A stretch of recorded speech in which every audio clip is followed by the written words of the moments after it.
सूचित जाति, अनुसूचित जनजाति और अन्य पिछड़ा वर्ग ओबीसी। अनुसूचित जाति परिभाषा।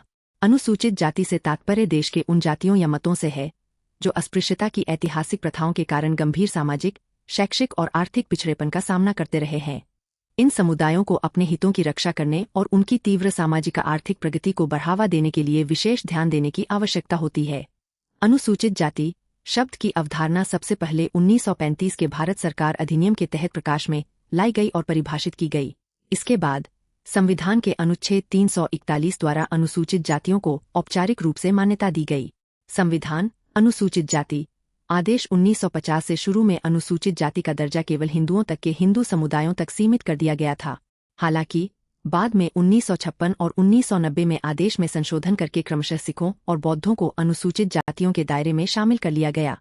अनुसूचित जातियों के संबंध में सांख्यिकी संकेतक जनगणना 2011 एक कुल जनसंख्या में हिस्सेदारी जनगणना 2011 उदास स्माइली 16.60% अर्थात देश की कुल आबादी में अनुसूचित जातियों की भागीदारी 16.60% है। 2 लिंग अनुपात प्रति 1000 पुरुषों पर महिलाएं 945 अर्थात प्रत्येक 1000 पुरुषों पर 945 महिलाएं हैं। 3 समग्र साक्षरता दर 65% अर्थात अनुसूचित जातियों में कुल साक्षरता 65% है। 4 महिला श्रम बल भागीदारी दर FLPR 30% अर्थात अनुसूचित जाति की 30% महिलाएं श्रम बल में भाग लेती हैं। नागरिक अधिकार संरक्षण अधिनियम 1955 यह अधिनियम 1955 में अनुसूचित जातियों SC के नागरिक अधिकारों की रक्षा करने, भेदभाव के खिलाफ कानूनी सुरक्षा प्रदान करने और कानून के तहत उनके साथ समान व्यवहार सुनिश्चित करने के उद्देश्य से लागू किया गया था। बंधुआ मजदूरी प्रणाली उन्मूलन अधिनियम 1976 1976 में प्रस्तुत इस अधिनियम का उद्देश्य बंधुआ मजदूरी प्रणाली को समाप्त करना था, जो अनुसूचित जातियों को असमान रूप से प्रभावित करती थी। इसके तहत इस प्रथा पर कानूनी रूप से प्रतिबंध लगाया गया तथा बंधुआ मजदूरों की मुक्ति और पुनर्वास के लिए तंत्र प्रदान किया गया। अनुसूचित जाति एवं अनुसूचित जनजाति अत्याचार निवारण अधिनियम 1989 1989 में अधिनियमित इस अधिनियम का उद्देश्य अनुसूचित जातियों और अनुसूचित जनजातियों ST के विरुद्ध होने वाले अत्याचारों को रोकना और दंडित करना था तथा हाशिए पर पड़े समुदायों को विभिन्न प्रकार के भेदभाव, हिंसा और शोषण के विरुद्ध कानूनी सहायता और सुरक्षा प्रदान करना था। केंद्रीय शैक्षिक संस्थान प्रवेश में आरक्षण अधिनियम 2006 में पारित इस अधिनियम ने केंद्रीय शैक्षिक संस्थानों में प्रवेश में अनुसूचित जाति के छात्रों के लिए आरक्षण को अनिवार्य कर दिया, जिससे उच्च शिक्षा तक पहुंचने के लिए समान अवसर सुनिश्चित हुए और सामाजिक समावेशन तथा सशक्तिकरण को बढ़ावा मिला। मैला ढोने के रूप में रोजगार का निषेध और उनका पुनर्वास अधिनियम 2013 में लागू किए गए इस अधिनियम का उद्देश्य व्यक्तियों, विशेष रूप से अनुसूचित जातियों जैसे हाशिए के समुदायों को मैला ढोने के रूप में रोजगार देने पर रोक लगाना, मैला ढोने की अमानवीय प्रथा को समाप्त करना तथा उनके पुनर्वास और वैकल्पिक आजीविका का प्रावधान करना था। चित्र 2.1 अनुसूचित जातियों के लिए संवैधानिक और विधिक सुरक्षा उपाय 1950 अनुच्छेद 17 1955 नागरिक अधिकार संरक्षण अधिनियम 1989 अनुसूचित जाति एवं अनुसूचित जनजाति अधिनियम 2004 राष्ट्रीय अनुसूचित जाति आयोग संस्थागत सुरक्षा उपाय राष्ट्रीय अनुसूचित जाति आयोग NCSC भारतीय संविधान के अनुच्छेद 338 के तहत स्थापित एक संवैधानिक निकाय है। इसका उद्देश्य अनुसूचित जातियों SC और शुरू में एंग्लो इंडियन समुदाय 104वें संशोधन द्वारा इसे हटाए जाने से पहले के अधिकारों और हितों की रक्षा करना है। सामाजिक न्याय और अधिकारिता मंत्रालय MoSJE मंत्रालय में 2 विभाग हैं, सामाजिक न्याय एवं अधिकारिता विभाग तथा दिव्यांगजन सशक्तिकरण विभाग। इसके 2 संवैधानिक निकाय हैं, राष्ट्रीय अनुसूचित जाति आयोग NCSC जो संविधान के अनुच्छेद 338 के तहत स्थापित है तथा राष्ट्रीय पिछड़ा वर्ग आयोग NCBC जो भारतीय संविधान के अनुच्छेद 338B के तहत स्थापित है। इसके अंतर्गत कई निकाय भी हैं, जैसे केंद्रीय पुनर्वास परिषद जिसकी स्थापना 1992 में दिव्यांगजनों के लिए की गई थी तथा राष्ट्रीय ट्रांसजेंडर व्यक्ति परिषद जिसकी स्थापना 2019 में की गई थी। राष्ट्रीय सफाई कर्मचारी आयोग NCSK और राष्ट्रीय विमुक्त घुमंतु एवं अर्ध घुमंतु जनजाति आयोग भी इसके अधीन कार्य करते हैं। अनुसूचित जातियों के समक्ष उपस्थित प्रमुख चुनौतियां 1 सामाजिक कलंक और बहिष्कार, प्रदूषण और शुद्धता की गहरी जड़ें जमाए बैठी धारणाएं अनुसूचित जातियों की सार्वजनिक स्थानों तक पहुंच, सामुदायिक भागीदारी और समान व्यवहार को प्रतिबंधित करती रहती है, जिससे जाति आधारित अलगाव को बल मिलता है। 2 बुनियादी सेवाओं तक सीमित पहुंच। ऐतिहासिक रूप से वंचित रहने के कारण स्वास्थ्य सेवाओं जैसी आवश्यक सुविधाओं से वंचित अनुसूचित जातियों को अभी भी कई कठिनाइयों का सामना करना पड़ता है। उदाहरण के लिए, केवल 66% अनुसूचित जातियों की साक्षरता दर, जबकि राष्ट्रीय औसत 77% है। वर्ष 2025 तक अनुसूचित जातियों की बस्तियों में 80% नल के पानी का कवरेज प्रगति को दर्शाता है, लेकिन पूर्ण पहुंच को नहीं दर्शाता। आर्थिक असमानता। वर्ष 2011 तक 34% अनुसूचित जातियां गरीबी रेखा से नीचे रहती थीं, जबकि अन्य जातियों में यह आंकड़ा 9% था। विश्व बैंक। इसका अर्थ है कि संसाधनों, शिक्षा और स्वास्थ्य सेवाओं तक सीमित पहुंच है। अनुसूचित जातियों के पास भारत की कुल 60% संपत्ति है, जो उनकी जनसंख्या हिस्सेदारी 25.2% की तुलना में काफी कम है। आर्थिक और राजनीतिक साप्ताहिक 2024। ऐतिहासिक रूप से भूमि स्वामित्व से वंचित अनुसूचित जातियां भूमि और संसाधनों तक सीमित पहुंच से जूझ रही है, जिससे उनकी आर्थिक गतिशीलता में बाधा आ रही है। राजनीतिक प्रतिनिधित्व में असमानता। सरकारी निकायों में आरक्षित सीटों के बावजूद अनुसूचित जातियों के पास भारत सरकार DOPT में वरिष्ठ पदों, संयुक्त सचिव और सचिव का केवल 4% हिस्सा है। जबकि सभी वर्गों की राजनीतिक भागीदारी समय के साथ बढ़ रही है, फिर भी अनुसूचित जातियों को महत्वपूर्ण राजनीतिक शक्ति और प्रतिनिधित्व प्राप्त करने के लिए संघर्ष करना पड़ रहा है। भेदभाव और शोषण। एक हालिया अध्ययन के अनुसार जेलों में अनुसूचित जातियों का अनुपातहीन प्रतिनिधित्व है। वे राष्ट्रीय जनसंख्या का केवल 24% है, लेकिन जेलों में बंद लोगों में उनका प्रतिनिधित्व 34% है। राष्ट्रीय अपराध रिकॉर्ड ब्यूरो 2023। हालांकि आज भी अनुसूचित जातियों के विरुद्ध हिंसा, भेदभाव और अत्याचार जारी हैं, जिससे उनकी सुरक्षा और सम्मान पर प्रतिकूल प्रभाव पड़ रहा है। Manual scavenging. कानूनी प्रतिबंधों के बावजूद मैनुअल स्कैवेंजिंग, जो मुख्य रूप से अनुसूचित जातियों द्वारा की जाने वाली एक अमानवीय प्रथा है, भारत के कई हिस्सों में प्रचलित है। सरकारी आंकड़े बताते हैं कि लगभग 97% मैनुअल स्कैवेंजर दलित है, जो इस अमानवीय प्रथा की जाति आधारित प्रकृति को रेखांकित करता है। सांस्कृतिक बहिष्कार और अपमान। अनुसूचित जातियों को अक्सर धार्मिक और सांस्कृतिक आयोजनों में भाग लेने से रोका जाता है तथा सार्वजनिक और निजी स्थानों पर उन्हें नियमित अपमान और सामाजिक अस्वीकृति का सामना करना पड़ता है। अंतर्विभागीय भेदभाव। अनुसूचित जाति की महिलाएं, LGBTQ+ व्यक्ति, जेंडर, जाति और लैंगिकता के अंतर्विभागीय क्षेत्रों के अन्य लोग जटिल भेदभाव का सामना करते हैं, जिससे उनके समान अवसरों तक पहुंच सीमित हो जाती है। अनुसूचित जाति की समस्याओं के समाधान के लिए सरकार की पहल। 1. आरक्षण नीतियाँ। संविधान के अनुच्छेद 15 और 16 के तहत अनुसूचित जातियों को शैक्षणिक संस्थानों, सरकारी नौकरियों और विधायी निकायों में आरक्षण प्रदान किया गया है। 2. प्रधानमंत्री आवास योजना PMAY अनुसूचित जाति के परिवारों के लिए किफायती आवास सुनिश्चित करती है। यह आवास और शहरी विकास से जुड़ी समस्याओं का समाधान करती है। 3. मैट्रिकोत्तर छात्रवृत्ति योजना उच्च शिक्षा प्राप्त करने वाले अनुसूचित जाति के छात्रों को वित्तीय सहायता प्रदान करती है, जिससे पढ़ाई छोड़ने की दर कम होती है। 4. प्रधानमंत्री अनुसूचित जाति अभ्युदय योजना PMAY वर्ष 2024 में शुरू की जाने वाली PMAY का ध्यान आय सृजन योजनाओं, कौशल विकास और ऋण सहायता के लिए वित्तीय सहायता के माध्यम से गरीबी रेखा से नीचे रहने वाले ऐसी समुदायों के उत्थान पर केंद्रित है। 5. राष्ट्रीय अनुसूचित जाति आयोग NCSC ने ऑनलाइन शिकायत निवारण पोर्टल NCSC ने एक ऑनलाइन पोर्टल शुरू किया है, जिसमें पीड़ित अपनी शिकायत 24/7 वास्तविक समय में दर्ज कर सकेंगे। इससे अनुसूचित जाति समुदायों के सामने आने वाले मुद्दों के समाधान में पहुंच और जवाबदेही बढ़ेगी। आगे की राह। 1. डेटा संचालित नीतियाँ। लक्षित नीतियाँ बनाने के लिए SECC डेटा का उपयोग करना चाहिए। साथ ही प्रचलित समस्याओं के समाधान के लिए पोका जैसे कानूनों को समय समय पर अद्यतन करना चाहिए। 2. संस्थागत सुदृढ़ीकरण। विशेष न्यायालयों की क्षमता बढ़ानी चाहिए, कानून प्रवर्तन एजेंसियों को प्रशिक्षित करना चाहिए तथा निगरानी के लिए अनुसूचित जाति समुदायों को सशक्त बनाना चाहिए। 3. सशक्तिकरण। शिक्षा में सुधार, कौशल विकास, उद्यमशीलता को बढ़ावा, भूमि अधिकार सुनिश्चित करना तथा गुणवत्तापूर्ण स्वास्थ्य सेवाओं तक पहुंच उपलब्ध करानी चाहिए। कमजोर समुदायों के लिए सरकारी योजनाएं सामाजिक सहायता प्रदान करती है, लेकिन शहरी अर्थव्यवस्थाओं में व्यवसाय स्थापित करने की उनकी क्षमता को सीमित कर सकती है। उदाहरण के लिए UPSC 2014। 1. सीमित पूंजी पहुंच। वित्तीय सहायता व्यवसाय शुरू करने के लिए आवश्यक पूंजी की जरूरतों को पूरा नहीं कर पाती। उदाहरण के लिए शहरी क्षेत्रों में खुदरा व्यापार शुरू करने के लिए धन की कमी बनी रहती है। 2. अपर्याप्त व्यावसायिक कौशल प्रशिक्षण। योजनाएं उद्यमिता की बजाय कल्याण पर अधिक ध्यान देती हैं। उदाहरण के लिए कल्याण लाभार्थियों में तकनीकी उद्योगों या व्यवसाय चलाने के लिए आवश्यक कौशल का अभाव होता है। 3 सब्सिडी पर निर्भरता। सहायता पर निर्भरता उद्यमशीलता के लिए प्रेरणा को कम कर सकती है। उदाहरण के लिए, सब्सिडी वाले आवास के लाभार्थी संपत्ति के विकास में निवेश नहीं करना चाहते। 4 शहरी बाजारों की बाधाएं। उच्च प्रतिस्पर्धा और नौकरशाही बाधाएं व्यवसाय में प्रवेश को कठिन बनाती हैं।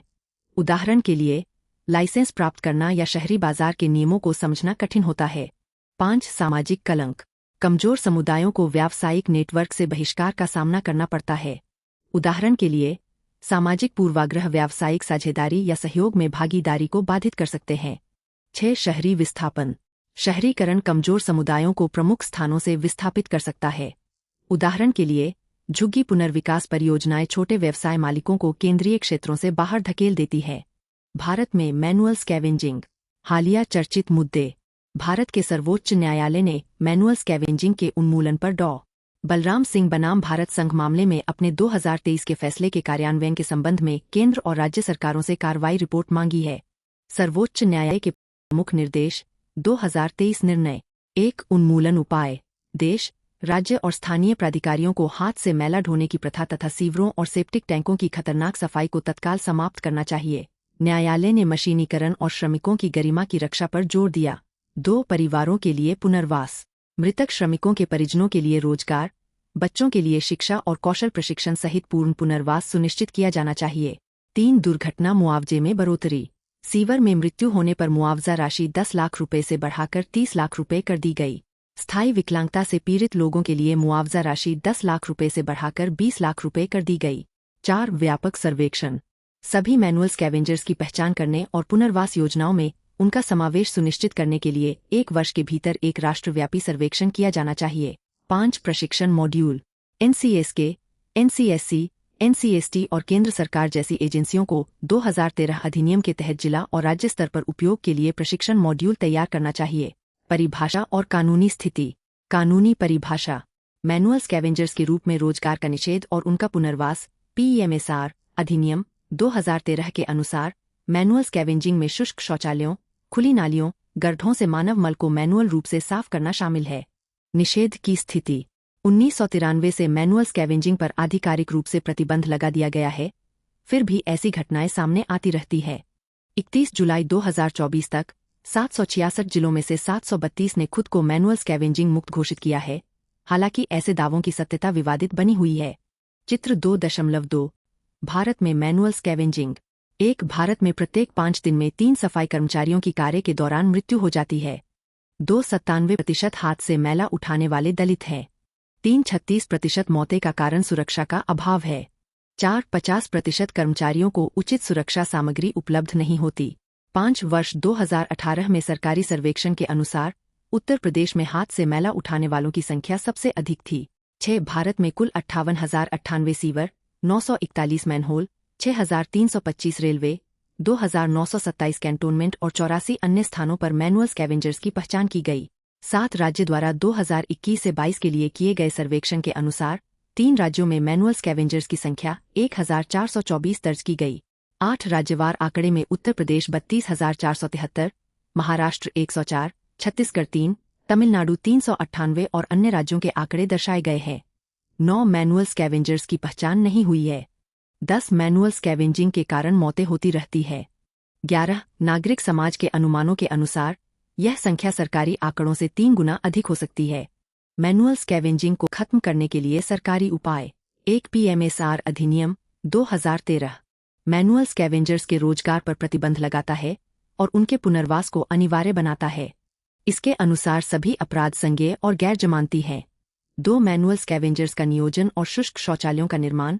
प्रतिषेध अधिनियम 1993 मैनुअल स्कैवेंजर्स का नियोजन और शुष्क शौचालयों का निर्माण अपराध माना गया है। 3 अन्य संबंधित कानून। नागरिक अधिकार संरक्षण अधिनियम 1955 और SC/ST अत्याचार निवारण अधिनियम 1989 अतिरिक्त कानूनी सुरक्षा और दंडात्मक प्रावधान प्रदान करते हैं। 4 नमस्ते योजना 2023 सफाई कर्मचारियों की सुरक्षा, सम्मान और पुनर्वास सुनिश्चित करने के लिए यह एक केंद्रीय क्षेत्र की योजना है। इसे सामाजिक न्याय मंत्रालय के तहत NSKFTC द्वारा कार्यान्वित किया जाता है।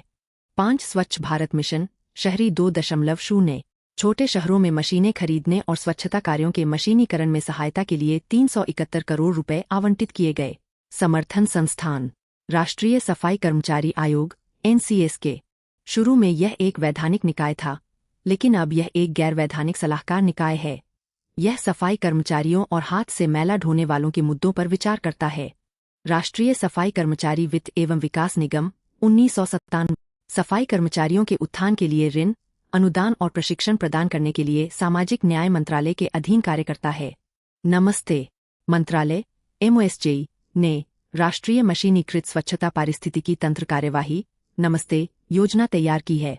इस योजना को देश की सभी शहरी स्थानीय निकायों ULB तक विस्तारित करने की प्रक्रिया शुरू कर दी गई है।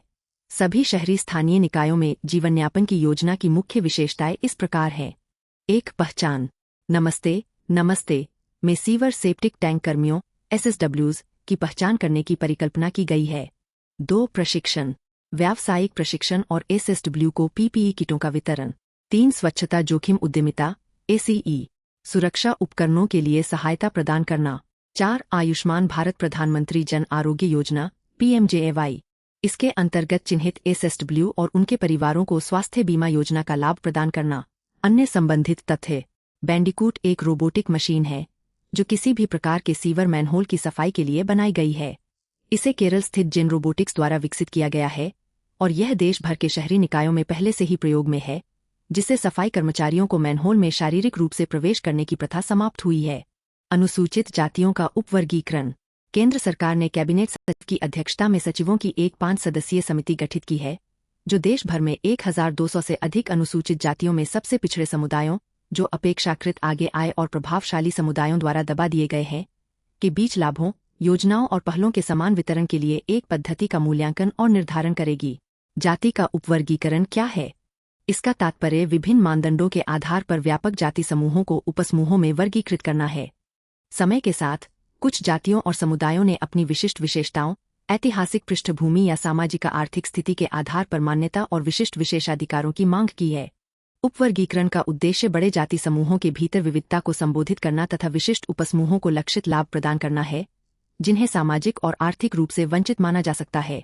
जाति के भीतर उपवर्गीकरण की आवश्यकता क्यों है? 1. अनुसूचित जाति समुदायों के बीच असमानताओं को दूर करना। अनुसूचित जाति समुदायों और यहां तक कि हाशिए पर पड़े लोगों के बीच भी श्रेणीगत असमानताएं रही है। कुछ समुदायों की तुलनात्मक स्थितियां अधिक खराब हैं। इनमें से अपेक्षाकृत अधिक उन्नत समुदाय लगातार लाभ प्राप्त करने में सफल रहे हैं, जबकि अधिक पिछड़े समुदायों को बाहर रखा गया है। 2. अवसरों में असमानुपातिक हिस्सेदारी। सुरक्षात्मक और प्रतिपूरक भेदभाव की नीति रोजगार, शिक्षा और विधायिका में उपजातियों के असमानुपातिक प्रतिनिधित्व को जन्म देती है। तमिलनाडु में अनुसूचित जाति कोटे के अंतर्गत अरुंधतियार जाति को 3% कोटा दिया गया है, क्योंकि न्यायमूर्ति M.S. जनार्दनम की रिपोर्ट में कहा गया था कि राज्य में अनुसूचित जाति की जनसंख्या 16% होने के बावजूद उनके पास केवल 0.5% नौकरियां थीं। अनुसूचित जातियों में प्रचलित पदानुक्रम को नियंत्रित करना। अनुसूचित जाति श्रेणी समरूप नहीं है और इसमें विभिन्न सांस्कृतिक, सामाजिक और आर्थिक विशेषताओं वाले समुदायों की एक विस्तृत श्रृंखला शामिल है। कुछ अनुसूचित जाति समुदायों ने शिक्षा, रोजगार और सामाजिक आर्थिक विकास में प्रगति की है, जबकि अन्य को अभी भी महत्वपूर्ण नुकसान का सामना करना पड़ रहा है। अनुसूचित जातियों को सामाजिक गतिशीलता सुनिश्चित करने में सहायता करना। आरक्षण नीति प्रत्येक उपजाति समूह को एक समान स्तर पर लाभ प्रदान करने का प्रयास करती है, किंतु परिणामस्वरूप अनुसूचित जातियों के विभिन्न उपजाति समूहों के बीच प्रतिस्पर्धा बढ़ी है। राजनीतिक प्रतिनिधित्व, शैक्षिक सुधार और व्यावसायिक परिवर्तन अनुसूचित जातियों की ऊर्ध्वगामी गतिशीलता के प्रमुख परिणाम हो सकते हैं, जो उपवर्गीकरण की मांग के प्रमुख कारणों में से एक है। सामाजिक न्याय सुनिश्चित करना। सामाजिक न्याय इस बात पर बल देता है कि ऐतिहासिक रूप से हाशिए पर पड़े समुदायों को निष्पक्ष और न्यायपूर्ण व्यवहार मिलना चाहिए तथा उनकी विशिष्ट चिंताओं का प्रभावी ढंग से समाधान किया जाना चाहिए। उपवर्गीकरण विशेष ऐसी उपसमूहों की विशिष्ट समस्याओं और आवश्यकताओं को अपेक्षाकृत अधिक प्रभावी तरीके से संबोधित करता है। संसाधनों का न्याय संगत वितरण सुनिश्चित करना। उपवर्गीकरण से कुछ समुदायों तक ही लाभों के केंद्रीकरण को रोकने में मदद मिल सकती है, जबकि अन्य समुदाय इससे वंचित रह जाते हैं। हालांकि कुछ समुदायों का मानना है कि उपवर्गीकरण आरक्षण के भीतर आरक्षण लागू करने का प्रयास करता है। इसे जाति आधारित श्रेणीबद्ध असमानता भी माना गया है। वर्ष 1975 में पंजाब ने पहली बार अनुसूचित जातियों के भीतर वरीयता का एक क्रम बनाया। जाति के उपवर्गीकरण से कौन कौन सी चुनौतियां जुड़ी हुई है? 1. अंतर अनुसूचित जाति असमानताएं। सबसे पिछड़े अनुसूचित जाति समूह अपेक्षाकृत उन्नत अनुसूचित जाति समुदायों द्वारा प्राप्त लाभों से वंचित रह जाते हैं, जैसा कि एनसीएसी द्वारा उजागर किया गया है। 2. कानूनी अस्पष्टता। सर्वोच्च न्यायालय का निर्णय राज्यों को ऐसी सूचियों के अधीन वर्गीकरण की अनुमति देता है, लेकिन एससी से संबंधित परस्पर विरोधी निर्णयों 2004 बनाम 2020 ने राज्यों की शक्तियों पर अनिश्चितता पैदा की है। 3. डेटा की कमी। उपजातियों की सामाजिक आर्थिक स्थिति पर विश्वसनीय और अलग अलग आंकड़ों का अभाव है, जिससे न्यायसंगत उपवर्गीकरण कठिन हो जाता है। 4. जटिल मानदंड। उपवर्गीकरण के लिए उचित मानदंड, जैसे आर्थिक, शैक्षिक और क्षेत्रीय आधार तय करना विवादास्पद है तथा इस पर व्यापक सहमति का अभाव है। 5. सामाजिक विखंडन का जोखिम। उपवर्गीकरण अंतरजातीय संघर्षों को बढ़ावा दे सकता है और समाजीकरण की प्रक्रिया में प्रतिस्पर्धा बढ़ाकर एससी समुदाय की एकजुटता को कमजोर कर सकता है। आगे की राह। 1. कानूनी अन्वेषण। केंद्र सरकार अनुच्छेद 341 में संशोधन कर सकती है ताकि राज्यों को अनुसूचित जातियों का पुनर्वर्गीकरण करने की अनुमति मिल सके, जैसा कि उच्च स्तरीय समिति ने सुझाव दिया था। 2. डेटा संग्रह। जाति आधारित जनगणना सरकारी नीतियों को बेहतर बनाने के लिए सटीक सामाजिक आर्थिक आंकड़े उपलब्ध कराएगी। 3. क्रीमी लेयर अवधारणा। 2018 के फैसले ने एससी पदोन्नति में क्रीमी लेयर अवधारणा लागू की तथा पात्रता के लिए आय सीमा निर्धारित की। 4. मानदंड विकास। सामाजिक आर्थिक, शैक्षिक और क्षेत्रीय कारकों के आधार पर स्पष्ट उपवर्गीकरण मानदंड विकसित किए जाए, जैसा कि आंध्र प्रदेश के 1996 आयोग द्वारा अनुशंसित किया गया था। विगत वर्षों में पूछे गए प्रश्न। 1. निर्धनता और विषमता एक विषाक्त चक्र का निर्माण करते हैं जो मानव पूंजी निर्माण पर प्रतिकूल प्रभाव डालता है। इस चक्र को तोड़ने के लिए क्या कदम उठाए जा सकते हैं? वर्ष 2024। 2. क्या राष्ट्रीय अनुसूचित जाति आयोग एनसीएससी आर्थिक रूप से अत्यावश्यक संस्थानों में अनुसूचित जातियों के लिए संवैधानिक आरक्षण के क्रियान्वयन का प्रवर्तन करने की शक्ति रखता है? परीक्षण कीजिए। वर्ष 2018। 3. क्या कमजोर और पिछड़े समुदायों के लिए आवश्यक सामाजिक संसाधनों को सुरक्षित करने के द्वारा उनकी उन्नति के लिए सरकारी योजनाएं शहरी अर्थव्यवस्थाओं में व्यवसायों की स्थापना करने में उनको बहिष्कृत कर देती है? वर्ष 2014। अनुसूचित जनजातियां स्केड्यूल्ड ट्राइब्स। परिभाषा। अनुसूचित जनजाति शब्द पहली बार भारत के संविधान में उल्लिखित किया गया था। अनुच्छेद 366(25) में अनुसूचित जनजातियों को ऐसी जनजातियों या जनजातीय समुदायों या ऐसी जनजातियों या जनजातीय समुदायों के भागों या समूहों के रूप में परिभाषित किया गया है जिन्हें इस संविधान के प्रयोजनों के लिए अनुच्छेद 342 के तहत अनुसूचित जनजाति माना जाता है। अनुसूचित जनजातियों से संबंधित आंकड़े संकेतक। जनगणना 2011।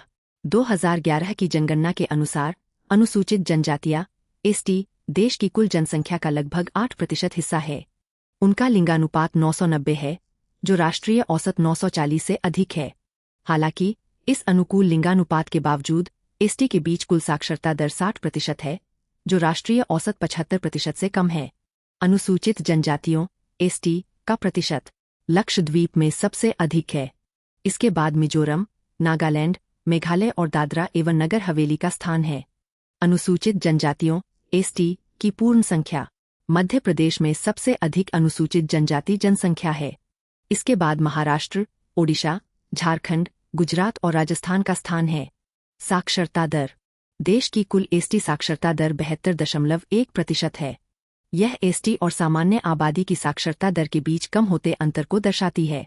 2018 से 19 की पीएलएफएस रिपोर्ट में एसटी साक्षरता दर 69.4% थी, जबकि कुल जनसंख्या की साक्षरता दर 78.1% थी। किसी समुदाय को अनुसूचित जनजाति के रूप में निर्दिष्ट करने हेतु प्रमुख मानदंड। हालांकि संविधान में किसी समुदाय को अनुसूचित जनजाति के रूप में निर्दिष्ट करने के लिए स्पष्ट मानदंड नहीं बताए गए हैं, परंतु अनुच्छेद 342 में जनजातियों या जनजातीय समुदायों या जनजातियों या जनजातीय समुदायों के हिस्सों या समूहों का उल्लेख किया गया है, जिसकी व्याख्या पिछड़ेपन की उनकी ऐतिहासिक पृष्ठभूमि को ध्यान में रखकर की जानी चाहिए। आदिमता, भौगोलिक अलगाव, शर्मीलापन तथा सामाजिक, शैक्षिक और आर्थिक पिछड़ापन जैसे गुण अनुसूचित जनजाति समुदायों को अन्य समुदायों से अलग करने वाले प्रमुख संकेतक है। ये विशेषताएं 1931 की जनगणना में अपनाई गई जनजातीय समुदायों की परिभाषाओं से प्रभावित हैं। अनुच्छेद 342(1) किसी विशेष राज्य या केंद्र शासित प्रदेश के संबंध में उन जनजातियों या जनजातीय समुदायों अथवा जनजातियों या जनजातीय समुदायों के भागों या समूहों को अनुसूचित जनजातियों के रूप में निर्दिष्ट करने का अधिकार देता है। इसलिए अनुसूचित जनजातियों की सूची प्रत्येक राज्य या केंद्र शासित प्रदेश के लिए अलग होती है तथा किसी एक राज्य में अनुसूचित जनजाति के रूप में मान्यता प्राप्त समुदाय को दूसरे राज्य में वही दर्जा स्वतः प्राप्त नहीं होता। इन प्रावधानों को लागू करने के लिए अनुच्छेद 342 के खंड 1 के अंतर्गत राष्ट्रपति अधिसूचना जारी करते हैं, जिन्हें संवैधानिक आदेश कहा जाता है। अन्य संबंधित तथ्य: हाल ही में जम्मू और कश्मीर की पहाड़ी जनजातीय समूह तथा हिमाचल प्रदेश के हट्टी समुदाय को अनुसूचित जनजातियों की सूची में शामिल किया गया है। अनुसूचित जनजाति की सूची में शामिल करने की प्रक्रिया: 1. राज्य सरकार जनजातीय कार्य मंत्रालय को सिफारिश करती है। 2. जनजातीय कार्य मंत्रालय समुदाय की समीक्षा करता है और उसे अनुमोदन के लिए भारत के महापंजीयक को भेजता है। 3. इसके साथ ही राष्ट्रीय अनुसूचित जनजाति आयोग भी सिफारिश देता है। 4. मंत्रिमंडल द्वारा जनजातियों को अनुसूचित जनजातियों की सूची में शामिल करने का निर्णय लिया जाता है। 5. इसके पश्चात अंतिम निर्णय राष्ट्रपति कार्यालय द्वारा अनुच्छेद 342 में निहित शक्तियों के अंतर्गत परिवर्तन को निर्दिष्ट करते हुए अधिसूचना जारी करके लिया जाता है। 6. किसी भी समुदाय का अनुसूचित जनजातियों में समावेशन तभी प्रभावी होता है जब राष्ट्रपति संविधान अनुसूचित जनजाति आदेश 1950 में संशोधन करने वाला विधेयक मंजूरी दे देते हैं तथा वह विधेयक लोकसभा और राज्यसभा दोनों द्वारा पारित हो जाता है। विधायी प्रावधान यूपीएससी 2017। 1. अनुसूचित जाति और अनुसूचित जनजाति अत्याचार निवारण अधिनियम 1989। इसका उद्देश्य अनुसूचित जातियों और अनुसूचित जनजातियों के सदस्यों के विरुद्ध अत्याचारों को रोकना है। 2. पंचायत अनुसूचित क्षेत्रों तक विस्तार अधिनियम 1996 पेसा के प्रावधान। पंचायती राज प्रणाली के प्रावधानों को अनुसूचित क्षेत्रों तक विस्तारित किया गया है, जिसका उद्देश्य जनजातीय स्वशासन को सशक्त बनाना है। 3. वन अधिकार अधिनियम 2006 अनुसूचित जनजाति और अन्य परंपरागत वन निवासी वन अधिकारों की मान्यता अधिनियम 2006। यह अधिनियम वन संसाधनों पर अनुसूचित जनजातियों और अन्य वननिवासी समुदायों के अधिकारों को मान्यता देता है, जिनका वे परंपरागत रूप से उपयोग करते आए हैं। इसमें भूमि अधिकार, लघु वन उपज को इकट्ठा करना, उपयोग करना और निपटाने की पहुंच तथा सामुदायिक वन संसाधनों की सुरक्षा, पुनर्जनन, संरक्षण एवं प्रबंधन के अधिकार शामिल हैं। 4. भूमि अधिग्रहण, पुनर्वास और पुनर्स्थापन में उचित मुआवजा और पारदर्शिता का अधिकार अधिनियम 2013। यह विधेयक अनुसूचित क्षेत्रों में भूमि अधिग्रहण के लिए सूचित सहमति को अनिवार्य बनाता है तथा उचित मुआवजा, पुनर्वास और पुनर्स्थापन के प्रावधानों को स्पष्ट रूप से प्रस्तुत करता है। 5. नागरिक अधिकार संरक्षण अधिनियम 1955। अस्पृश्यता के आधार पर भेदभाव पर रोक लगाकर अनुसूचित जनजातियों सहित सभी व्यक्तियों के नागरिक अधिकारों की सुरक्षा सुनिश्चित करता है। अनुसूचित जनजातियों के लिए संवैधानिक और कानूनी सुरक्षा यूपीएससी 2016। अनुसूचित जनजातियों के संरक्षण के लिए विधायी उपाय। अंडमान और निकोबार आदिम जनजातियों का संरक्षण विनियमन 1956। यह विनियमन अंडमान और निकोबार द्वीप समूह में रहने वाले सेंटिनली और अन्य आदिम जनजातियों की सुरक्षा के लिए स्थापित किया गया था। यह उनकी सांस्कृतिक विरासत और जीवन शैली के संरक्षण के लिए कानूनी सुरक्षा और उपाय प्रदान करता है। विदेशी प्रतिबंधित क्षेत्र आदेश 1963। विदेशी प्रतिबंधित क्षेत्र आदेश 1963 अंडमान में निवास करने वाले सेंटिनली जनजातीय समूह के क्षेत्र को प्रतिबंधित क्षेत्र घोषित करता है। इस क्षेत्र में प्रतिबंधित क्षेत्र परमिट आरएपी के बिना विदेशियों का प्रवेश सीमित रहता है। इसका उद्देश्य वहां रहने वाली स्वदेशी जनजातियों की गोपनीयता और सांस्कृतिक पहचान की रक्षा करना है। अनुसूचित जनजातियों के उत्थान के लिए संवैधानिक प्रावधान। अनुच्छेद 15(4) अनुसूचित जनजातियों एसटी सहित अन्य पिछड़ा वर्ग ओबीसी की उन्नति के लिए विशेष प्रावधान करने की अनुमति देता है। अनुच्छेद 29 अनुसूचित जनजातियों सहित अल्पसंख्यकों के हितों की रक्षा करता है। अनुच्छेद 46 राज्य को निर्देश देता है कि वह अनुसूचित जनजातियों एसटी के शैक्षिक और आर्थिक हितों को विशेष रूप से बढ़ावा दे। अनुच्छेद 350 विशिष्ट भाषा, लिपि तथा संस्कृति की सुरक्षा और संरक्षण का अधिकार प्रदान करता है। अनुच्छेद 23 और 24 मानव तस्करी, बेगार तथा अन्य प्रकार के जबरन श्रम पर प्रतिबंध लगाते हैं। अनुच्छेद 164 बिहार, ओडिशा और मध्य प्रदेश में जनजातीय मामलों के लिए मंत्री की व्यवस्था का प्रावधान करता है। अनुच्छेद 243 पंचायतों में अनुसूचित जनजातियों के लिए सीटों के आरक्षण का प्रावधान करता है। अनुच्छेद 244(1) संविधान की 5वीं अनुसूची में वर्णित अनुसूचित क्षेत्रों को परिभाषित करता है। यह 10 राज्यों में लागू है। अनुच्छेद 330 लोकसभा में अनुसूचित जनजातियों के लिए सीटों के आरक्षण का प्रावधान करता है। अनुच्छेद 334 अनुसूचित जनजातियों के लिए आरक्षण की अवधि 10 वर्ष निर्धारित की गई थी, जिसे समय समय पर बढ़ाया गया है। अनुच्छेद 371 उत्तर पूर्वी राज्यों और सिक्किम के लिए विशेष प्रावधान करता है। 5वीं अनुसूची अनुसूचित क्षेत्रों तथा अनुसूचित जनजातियों के प्रशासन और नियंत्रण से संबंधित प्रावधान करती है। 6ठी अनुसूची असम, मेघालय, त्रिपुरा और मिजोरम के जनजातीय क्षेत्रों के प्रशासन का प्रावधान करती है। अनुच्छेद 275 1 5वीं और 6ठी अनुसूची के अंतर्गत आने वाले अनुसूचित जनजाति बहुल राज्यों को सहायता अनुदान प्रदान करने का प्रावधान करता है। बंधुआ मजदूरी अधिनियम 1976 बंधुआ मजदूरी अधिनियम 1976 बंधुआ मजदूरी से संबंधित मामलों के लिए कानूनी प्रावधान करता है। इसमें प्रत्येक राज्य स्तर पर सुनवाई की व्यवस्था भी शामिल है। इसका उद्देश्य अनुसूचित जनजातियों को प्रभावित करने वाली शोषणकारी श्रम प्रथाओं को समाप्त करना है। संवैधानिक उपाय संविधान के अनुच्छेद 338A के तहत स्थापित राष्ट्रीय अनुसूचित जनजाति आयोग NCST को अनुसूचित जनजातियों के अधिकारों और हितों की रक्षा का दायित्व सौंपा गया है। यह जनजातीय मामलों के मंत्रालय के तहत एक संवैधानिक निकाय है। अनुसूचित जनजातियों के अधिकारों से वंचित करने या उनके शोषण से संबंधित शिकायतों की जांच करने के साथ साथ आयोग उनके अधिकारों की वकालत करता है और उनके साथ न्यायपूर्ण व्यवहार सुनिश्चित करने में महत्वपूर्ण भूमिका निभाता है। विचारणीय तथ्य जनजातीय कार्य मंत्रालय जनजातीय कार्य मंत्रालय MOTA देश में अनुसूचित जनजातियों के संरक्षण के लिए जिम्मेदार है। जनजातीय कार्य मंत्रालय भारतीय जनजातीय सहकारी विपणन विकास परिसंघ ट्राइफेड चलाता है, जो लघु वन उपज MFP से संबंधित है। इसका गठन 1997 में बहुराज्य सहकारी समिति अधिनियम के तहत एक बहुराज्य सहकारी समिति के रूप में किया गया था। लघु वन उपज से तात्पर्य गैर-लकड़ी वन उपज जैसे बांस, पत्ते, शहद आदि से है। यह आदिवासी आजीविका का प्रमुख स्रोत है और आदिवासी परिवारों की आय में लगभग 40 से 60% तक योगदान देता है। चूंकि इसका संग्रह और बिक्री अधिकतर महिलाएं करती है, इसलिए यह महिला सशक्तिकरण को भी बढ़ावा देता है। वर्ष 2020 में ट्राइफेड ने इन उत्पादों को बेचने वाले आदिवासियों को बेहतर मूल्य दिलाने के लिए आंवला जूस, जामुन जूस आदि के प्रसंस्करण हेतु इकाइयां शुरू की। मंत्रालय कई ई-गवर्नेंस पहल भी संचालित करता है, जैसे स्वास्थ्य पोर्टल। यह पोर्टल जनजातीय आबादी की आवश्यकताओं के अनुरूप स्वास्थ्य और पोषण संबंधी जानकारी प्रदान करता है।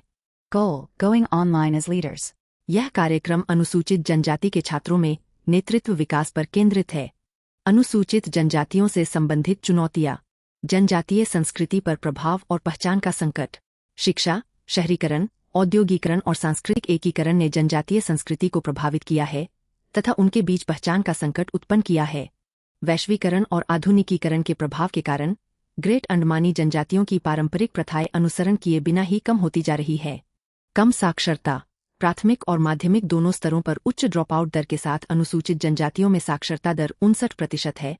जनगणना 2011 बुनियादी सेवाओं तक पहुंच का अभाव। सड़क, पक्के मकान, बिजली, पेयजल और स्वच्छता सुविधाएं जैसी बुनियादी सुविधाओं तक जनजातीय आबादी की पहुंच अभी भी पर्याप्त नहीं है। जनगणना 2011 के आंकड़ों से पता चलता है कि नल के पानी, स्वच्छता सुविधाओं, जल निकासी और स्वच्छ खाना पकाने के ईंधन तक उनकी पहुंच अपर्याप्त है।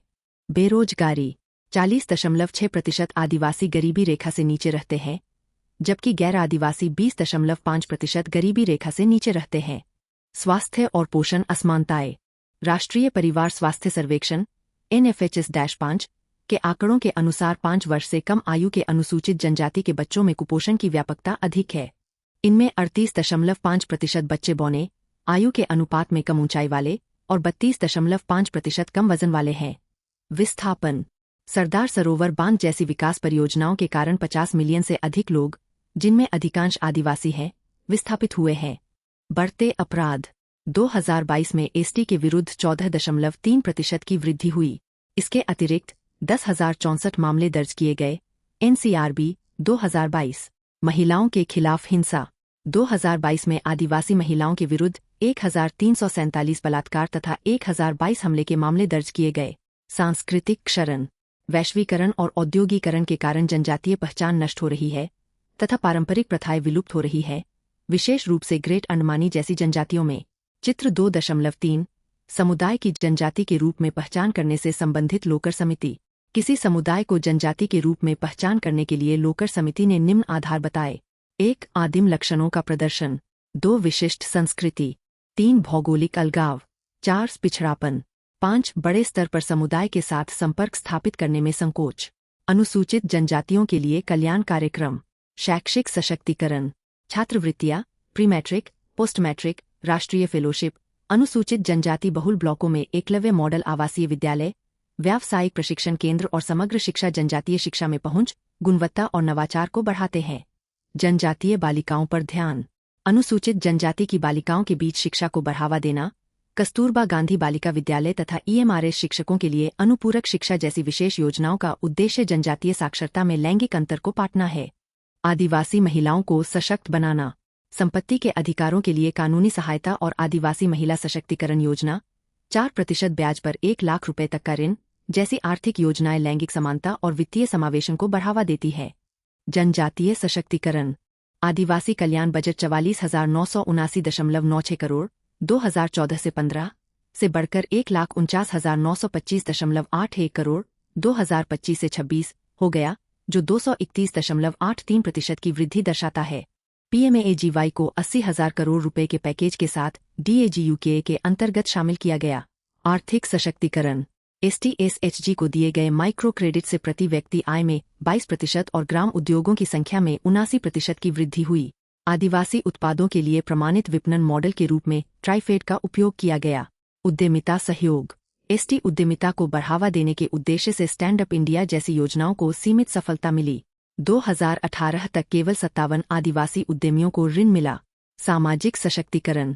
TSP को विशेष केंद्रीय सहायता से कृषि, बागवानी और रेशम उत्पादन में ST परिवारों की वित्तीय स्थिति मजबूत की गई है। PM दक्ष योजना 2021 कौशल आधारित प्रशिक्षण और मजदूरी स्वरोजगार सहायता प्रदान करती है। ढेबर आयोग 1960 की सिफारिशें। शिक्षा के संबंध में। 1. पिछड़े क्षेत्रों के सभी आदिवासी बच्चों को मध्याह्न भोजन, कपड़े, निःशुल्क पुस्तकें, पठन पाठन सामग्री आदि उपलब्ध कराना तथा उन क्षेत्रों में स्कूल खोलना जहां कम से कम 30 स्कूल जाने वाले बच्चे हों। 2. जनजातीय सामाजिक और सांस्कृतिक जीवन के अनुरूप स्कूलों में समय, छुट्टियों और अवकाशों का समायोजन करना तथा स्कूलों में जनजातीय संस्कृति का माहौल बनाना। 3. कठोर योग्यता के बजाय आयु को नियुक्ति का मुख्य आधार बनाना तथा स्थानीय अभ्यर्थियों को भी शिक्षित करने की आवश्यकता पर बल देना। अनुसूचित जनजातियों के कल्याण के लिए झा. शर्मा समिति की सिफारिशें। 1. वन संसाधनों पर जनजातीय अधिकारों को मान्यता देना और उन्हें लागू करना। 2. जनजातीय चिकित्सा पद्धतियों पर शोध करना और जनजातीय समुदायों में शिक्षा को बढ़ावा देना। 3. सामाजिक आर्थिक विषमताओं में सुधार के लिए जनजातीय विकास को बढ़ावा देना। 4. आदिवासियों का राजनीतिक प्रतिनिधित्व और भागीदारी बढ़ाना। 5. अलगाव को रोकने और उचित मुआवजा सुनिश्चित करने के लिए भूमि अधिकार कानूनों को मजबूत बनाना। लघु वन उपज MFP के लिए MSP।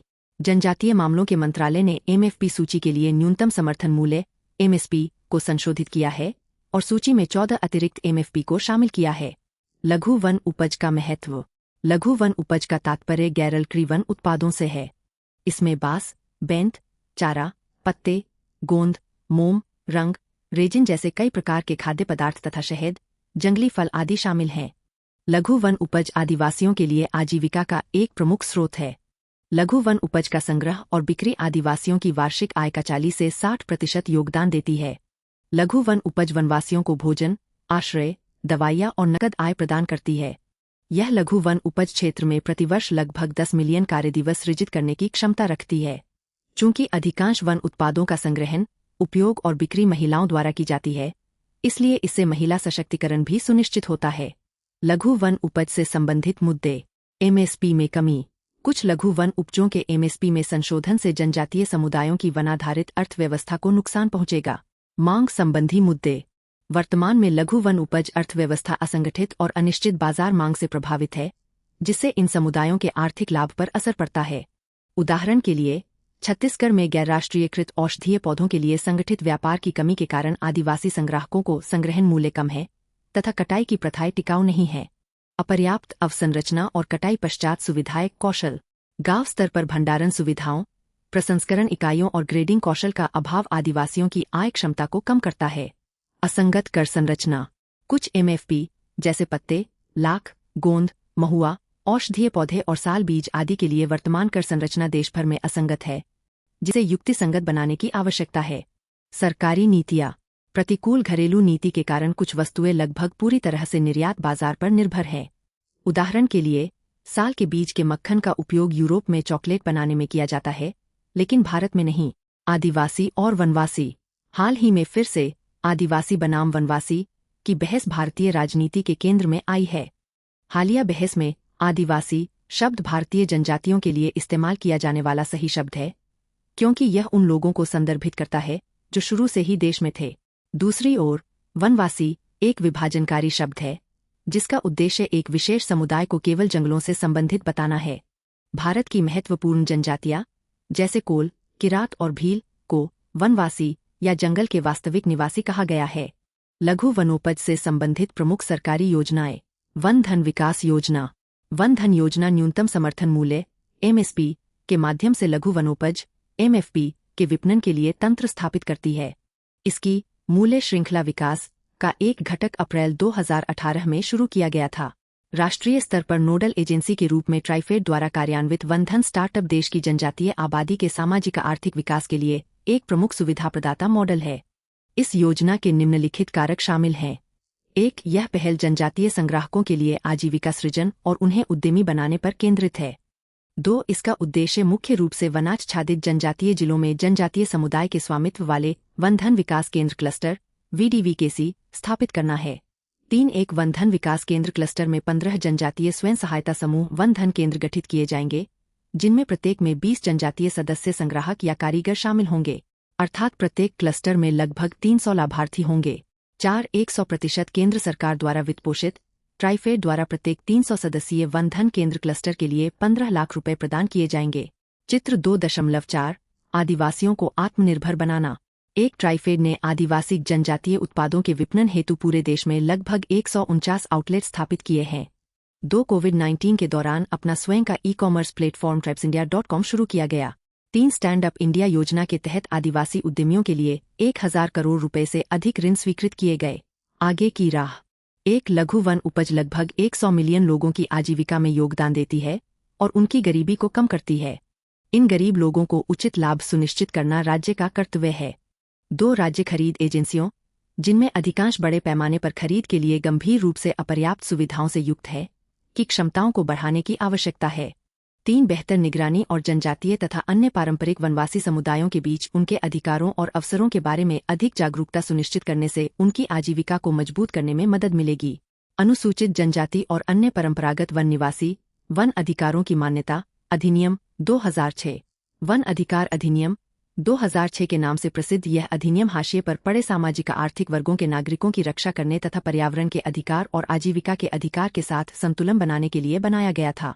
यह वन में रहने वाले आदिवासी समुदायों और अन्य परंपरागत वनवासियों के वन संसाधनों पर अधिकारों को मान्यता देता है, जिन पर ये समुदाय आजीविका सहित विभिन्न आवश्यकताओं के लिए निर्भर रहते हैं। इस अधिनियम में निम्नलिखित अधिकार शामिल हैं। 1. आत्मखेती और निवास के अधिकार, जिन्हें आवासीय या व्यक्तिगत अधिकार माना जाता है। 2. सामुदायिक अधिकार, जैसे चराई, मछली पकड़ना, जंगलों में जल निकायों तक पहुंच तथा पीवीटीजी के लिए आवासीय अधिकार आदि। वन अधिकार अधिनियम 2006 का महत्व। इसका उद्देश्य वनवासी समुदायों के विरुद्ध हुए ऐतिहासिक अन्याय का समाधान करना है। यह वन में रहने वाली अनुसूचित जनजातियों और अन्य परंपरागत वनवासियों की भूमि पर स्वामित्व, आजीविका और खाद्य सुरक्षा सुनिश्चित करता है। यह सतत उपयोग, जैव विविधता के संरक्षण और पारिस्थितिक संतुलन के संरक्षण के लिए वन अधिकार धारकों की जिम्मेदारियों और अधिकारों को शामिल करके संरक्षण व्यवस्था को मजबूत करता है। संविधान की 5वीं और 6ठी अनुसूचियों के अधिकारों का विस्तार करता है, जो स्वदेशी समुदायों के वनों की रक्षा करते हैं। यह सामुदायिक वन संसाधन अधिकारों को मान्यता देकर वन प्रशासन को लोकतांत्रिक बनाता है। अधिनियम का कार्यान्वयन। 31 अक्टूबर 2023 तक वन अधिकार अधिनियम FRA 2006 के कार्यान्वयन में भारत ने उल्लेखनीय प्रगति दर्ज की है। नवीनतम आंकड़े बताते हैं। 1. अब तक कुल दायर दावे 45,70,932 है, जिनमें 43,81,385 व्यक्तिगत दावे और 1,89,547 सामुदायिक दावे शामिल हैं। 2. वितरित शीर्षक 23,43,009 हैं, जिनमें 22,29,013 व्यक्तिगत शीर्षक और 1,13,996 सामुदायिक शीर्षक शामिल हैं। 3. आवंटित भूमि लगभग 1.81 करोड़ एकड़ है। इसमें व्यक्तिगत अधिकारों के लिए 47,96,364.16 एकड़ तथा सामुदायिक अधिकारों के लिए 1,32,74,213.27 एकड़ भूमि शामिल है। चित्र 2.5 जनजातीय कार्य मंत्रालय के लिए बजट आवंटन 1 वर्ष 2025 से 26 के लिए 14,925.81 करोड़ रुपए आवंटित। 2 वर्ष 2014 से 15 की तुलना में 231.83% वृद्धि। 3 वर्ष 2020 से 21 की तुलना में 10.10% वृद्धि। 4 संशोधित आवंटन का लगभग 99% व्यय। चित्र 2.6 जनजातीय पंचशील 1 स्वयं की प्रतिभा का विकास 2 आदिवासी क्षेत्रों में उनके पर्यावरण की रक्षा करना 3 जनजातीय क्षेत्रों में शैक्षिक परिणामों का मूल्यांकन करना 4 आदिवासियों के लिए आदिवासियों द्वारा और आदिवासियों के प्रशासन 5 अपनी सामाजिक एवं सांस्कृतिक संस्थाओं के माध्यम से प्रशासन। अधिनियम के कार्यान्वयन में चुनौतियां। राजनीतिक इच्छाशक्ति का अभाव। अधिनियम के कार्यान्वयन में राजनीतिक इच्छाशक्ति का अभाव स्पष्ट रूप से दिखाई देता है, क्योंकि वनवासी समुदायों की शक्ति का दायरा गैरराज्यवादी विकास प्रतिमानों के साथ सीधे टकराव में है। कार्यालय एवं कार्यान्वयन संबंधी बाधाएं। विभिन्न निम्नलिखित प्रणालीगत मुद्दों के कारण 1 अधिनियम के कार्यान्वयन पर जनजातीय, राजस्व और वन विभागों के बीच समन्वय का अभाव देखा जाता है। 2 कई कानूनी असमंजस FRA के साथ उत्पन्न करते हैं, जिससे प्रशासन का विरोध मिलता है। यह कानूनी असमंजसता का अधिकारियों को FRA पर पुराने कानूनों को प्राथमिकता देने की अनुमति देता है, जिससे इसके उद्देश्य कमजोर हो जाते हैं। 3 वन नौकरशाही वन संसाधन पर नियंत्रण खोने के डर से FRA के कार्यान्वयन के प्रति प्रतिरोधी रही है। यह प्रतिरोध विभिन्न रूपों में प्रकट होता है, जिसमें दावों को अवैध ठहराना और नौकरशाही बाधाएं शामिल हैं। दस्तावेजीकरण और साक्ष्य प्रमाणीकरण का अभाव। उदाहरण के लिए, कार्यान्वयन के प्रारंभिक चरणों में साक्ष्य के रूप में उपग्रह चित्रों पर जोर दिया गया, जबकि अन्य वैकल्पिक प्रमाणों को नजरअंदाज किया गया, जैसा कि गुजरात में हुआ। इसके परिणामस्वरूप दावों को बड़े पैमाने पर खारिज कर दिया गया। संस्थागत मुद्दे। ग्राम सभा द्वारा तैयार किए गए सामुदायिक और व्यक्तिगत दावों के कच्चे नक्शों जैसे संस्थागत मुद्दों में अक्सर तकनीकी जानकारी का अभाव होता है और वे शैक्षिक अक्षमता से ग्रस्त होते हैं। वनवासियों में निरक्षरता और जागरूकता की कमी, नक्सलवाद आदि। अंततः कई जगहों पर पूर्ण पोषण, कुछ खेत तक सीमित होना, खेती या सीमित अधिकारों की मान्यता तो दी जा रही है, लेकिन वास्तव में मान्यता प्राप्त क्षेत्र में भारी कमी आई है, जिस पर बिना किसी ठोस कारण के दावा किया गया। उदाहरण के लिए, मध्य प्रदेश में खराब कनेक्टिविटी और साक्षरता वाले क्षेत्रों में नवीनतम सॉफ्टवेयर जैसी डिजिटल प्रक्रियाओं की शुरुआत ने इन चुनौतियों को और बढ़ा दिया है। केस अध्ययन। संविधान के प्रावधानों की समीक्षा के लिए गठित राष्ट्रीय आयोग के अनुसार विमुक्त जनजातीय समुदायों को गलत तरीके से अपराध प्रवृत्ति के रूप में कलंकित किया गया है। साथ ही उन्हें कानून एवं व्यवस्था की प्रतिकूलताओं के साथ साथ सामान्य समाज द्वारा भी अत्याचारपूर्ण व्यवहार और शोषण का सामना करना पड़ा है। पारधी समुदाय। पारधी कम्युनिटी। पारधी समुदाय के सैकड़ों लोग पुलिस और प्रभावशाली जाति समूहों के हाथों जाति आधारित हिंसा का शिकार होते हैं। अध्ययनों के अनुसार कोविड-19 महामारी के दौरान मध्य प्रदेश में विभिन्न कानूनों के तहत हुई 1281 गिरफ्तारियों में से लगभग 130 10.15% विमुक्त समुदाय से थे। 103 महिलाओं में से 41 39.8% DNT खानाबदोश समुदायों, मुख्यतः कुचबंदिया और कंजर समुदाय से थीं। आगे की राह। 1 संस्थागत सहायता। इदाते आयोग की सिफारिशों के अनुसार इन समुदायों के लिए अलग अनुसूची बनाई जानी चाहिए ताकि वे अपने लिए निर्धारित लाभों का लाभ उठा सके। 2 उपवर्गीकरण। इस आयोग ने अनुसूचित जाति, अनुसूचित जनजाति और अन्य पिछड़ा वर्ग समुदायों के लिए विद्यमान अनुसूचियों के अंतर्गत DNT, NT, SNT के उपवर्गीकरण की भी सिफारिश की थी, ताकि वे अपेक्षाकृत बेहतर स्थिति वाले समुदायों द्वारा दबाए न जा सके। 3 अधिकारों तक पहुंच के लिए पहचान दस्तावेज। इस आयोग ने वंचित जनजातियों को पहचान पत्र जारी करने पर बल दिया गया ताकि उन्हें भोजन, स्वास्थ्य, शिक्षा और अन्य बुनियादी जरूरतों तक पहुंचाने वाले सरकारी कार्यक्रमों तक पहुंच प्राप्त करने की क्षमता पर बल दिया गया। विचारणीय तथ्य। धरती आबा जनजातीय ग्राम उत्कर्ष अभियान PM जना। प्रधानमंत्री ने हाल ही में शिक्षा, स्वास्थ्य, आजीविका और बुनियादी ढांचे में अभिसरण आधारित हस्तक्षेपों के माध्यम से आदिवासी समुदायों की सामाजिक आर्थिक स्थिति में सुधार के लिए धरती आबा जनजातीय ग्राम उत्कर्ष अभियान PM जना का शुभारंभ किया। योजना की मुख्य विशेषताएं। उद्देश्य। जनजातीय बहुल गांवों और आकांक्षी जिलों में जनजातीय परिवारों के लिए संतृप्ति कवरेज अपनाकर जनजातीय समुदायों की सामाजिक आर्थिक स्थिति में सुधार करना। इसमें विभिन्न योजनाओं के माध्यम से सामाजिक बुनियादी ढांचे, स्वास्थ्य, शिक्षा, आजीविका में महत्वपूर्ण अंतराल को समाप्त करने और पहुंच बनाकर पूरा करने की परिकल्पना की गई है। इसका उद्देश्य पीएम जनमन, प्रधानमंत्री जनजातीय आदिवासी न्याय महाअभियान की सीख और सफलता के आधार पर जनजातीय क्षेत्रों और समुदायों का समग्र और सतत विकास सुनिश्चित करना है। वित्त पोषण। कुल परिव्यय 79,156 करोड़ रुपए, केंद्रीय हिस्सा 56,333 करोड़ रुपए और राज्य हिस्सा 22,823 करोड़ रुपए। कवरेज। इससे लगभग 63,000 गांवों के कवर होने का अनुमान है और 5 करोड़ से अधिक आदिवासी लोग लाभान्वित होंगे। यह 30 राज्यों केंद्र शासित प्रदेशों के सभी आदिवासी बहुल गांवों में निवास करने वाले 549 जिलों और 2,740 ब्लॉकों को कवर करेगा। विभिन्न घटक। इसमें 25 हस्तक्षेप शामिल हैं, जिन्हें 17 मंत्रालयों द्वारा कार्यान्वित किया जाएगा। अगले 5 वर्षों में अनुसूचित जनजातियों के लिए विकास कार्य योजना DAPST के अंतर्गत उन्हें धनराशि आवंटित की जाएगी। इसमें स्वास्थ्य, आजीविका विकास, शिक्षा, आदिवासी सड़कें, पेयजल, स्वच्छता आदि से संबंधित 200 से अधिक योजनाएं शामिल हैं। मानचित्रण और निगरानी। अभियान के अंतर्गत शामिल जनजातीय गांवों का मानचित्रण किया जाएगा और पीएम गति शक्ति पोर्टल पर उनकी निगरानी की जाएगी। विशेष रूप से कमजोर जनजातीय समूह PVTGs। PVTG के बारे में। PVTG देश के आदिवासियों में अपेक्षाकृत कम विकसित समुदाय हैं। 1973 में इन्हें आदिम जनजातीय समूह के रूप में मान्यता दी गई थी। 2006 में सरकार ने PTG का नाम बदलकर विशेष रूप से कमजोर जनजातीय समूह PVTG कर दिया। PVTG की बुनियादी विशेषताएं। ये अपेक्षाकृत समर समूह हैं। उनकी जनसंख्या कम है और वे अपेक्षाकृत शारीरिक रूप से अलग थलग हैं।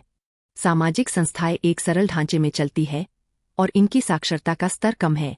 ये प्रायः निर्वाह स्तर की अर्थव्यवस्था, सरल तकनीक और परिवर्तन की धीमी गति की विशेषताओं वाले समुदाय हैं। चित्र 2.8 जनजातियां, अनुसूचित जनजातियां STs और विशेष रूप से कमजोर जनजातीय समूह PVTGs। चित्र में दिखाया गया है कि जनजातियों का सबसे बड़ा समूह है। उसके भीतर अनुसूचित जनजातियां STs आती हैं और उनके भीतर विशेष रूप से कमजोर जनजातीय समूह PVTGs शामिल होते हैं। महत्वपूर्ण आंकड़े। 17 राज्यों और केंद्र शासित प्रदेशों के अंडमान और निकोबार द्वीप समूह में 75 PVTG निवास करते हैं। ये आदिवासी समूह सांस्कृतिक रूप से बड़े आदिवासी समूहों से अलग है, इसलिए उनकी समस्याएं भी समूह दर समूह बहुत अलग होती है। PVTG की पहचान के लिए मानदंड। 1. कृषि पूर्व प्रौद्योगिकी का स्तर। 2. साक्षरता का निम्न स्तर। 3. आर्थिक पिछड़ापन। 4. घटती या स्थिर जनसंख्या। तथ्य। हाल ही में मध्य प्रदेश में भारिया PVTG तथा छत्तीसगढ़ में कमार और भौंज जनजातियों को वन अधिकार अधिनियम 2006 के अंतर्गत पर्यावास अधिकार प्रदान किए गए। भारत में सबसे अधिक PVTG ओडिशा में रहते हैं। PVTG से संबंधित मुद्दे। असमानताएं। PVTG के बीच सामाजिक और आर्थिक स्थितियों में असमानताओं का स्तर बहुत अधिक है। घटती जनसंख्या। 1858 में ग्रेट अंडमानी की अनुमानित संख्या लगभग 3,500 थी। 1901 में उनकी संख्या घटकर 625 रह गई। 2001 की जनगणना के अनुसार ग्रेट अंडमानी की संख्या मात्र 43 थी।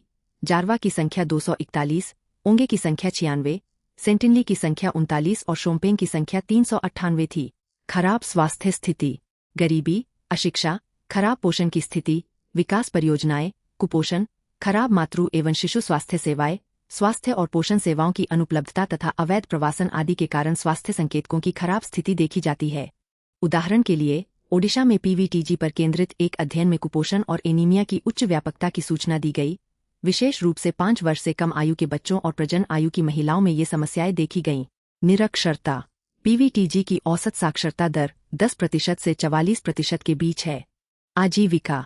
वनों की कटाई, जलवायु परिवर्तन और नई वन संरक्षण नीतियों के कारण उनके गैरलकड़ी वन उपज संग्रह में बाधा आ रही है। NTFP उत्पादन के मूल्य के बारे में जानकारी की कमी के कारण भी बिचौलियों द्वारा PVTG का शोषण किया गया है। PVTG के लिए सरकारी पहल एवं योजनाएं। आदिम जनजातीय जनसमूहों के विकास के लिए योजना 2008।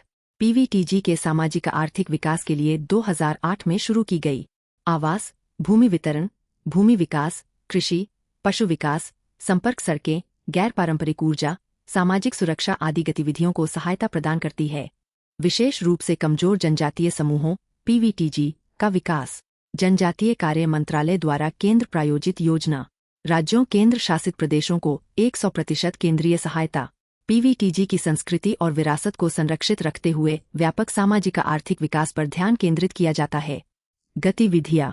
शिक्षा, आवास, कृषि, पशुपालन, प्रधानमंत्री पीवीटीजी विकास मिशन। इसका उद्देश्य शिक्षा पर केंद्रित रहकर पीवीटीजी परिवारों और बस्तियों को बुनियादी सुविधाओं से परिपूर्ण करना है। अनुसूचित जनजातियों के लिए विकास कार्य योजना के अंतर्गत 3 वर्षों के लिए 15,000 करोड़ रुपए आवंटित करने का प्रावधान है। राष्ट्रीय स्वास्थ्य मिशन (NHM) स्वास्थ्य देखभाल प्रणालियों को मजबूत करने के लिए वित्तीय और तकनीकी सहायता प्रदान करता है। जनजातीय और अविकसित क्षेत्रों में किफायती स्वास्थ्य सेवा तक पहुंच पर ध्यान केंद्रित किया गया है। सिकल सेल एनीमिया उन्मूलन मिशन। लक्ष्य 2047 तक सिकल सेल एनीमिया का समापन करना। जनजातीय क्षेत्रों में 7 करोड़ लोगों 0 से 40 वर्ष की सार्वभौमिक जांच करना।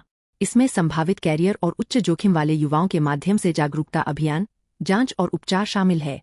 प्रधानमंत्री वनबंधु कल्याण योजना (PMVKY) मुख्य उद्देश्य 1. जनजातीय आबादी के लिए आजीविका सुरक्षा, शिक्षा, स्वास्थ्य और कनेक्टिविटी सुनिश्चित करना।